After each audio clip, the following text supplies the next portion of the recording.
tak je, kak je. No to, živeli!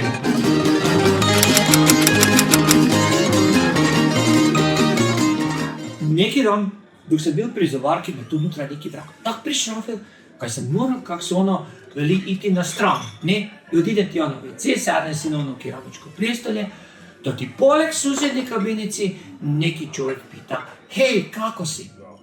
Mislim, sam si ja mislil, to i nije baš prava prilika za razgovor, ali sam htjel biti kulturan pa sam odgovorio. Rekao, ide nekak.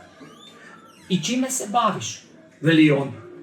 Pa rekao, kak to misliš? Pa rekao, isto ko i ti, ne? Bilo mi je malo nezgodno, ja sam se tamo štel zdići da vam otišao von, da ti nastavljao dalje. Hej, mogu li doći kod tebe?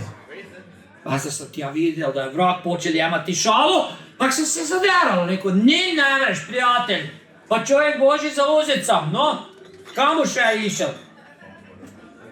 Nastala ti je tišina, mislio sam tamo da se riješi slučaj, da ti je nastavila dalje.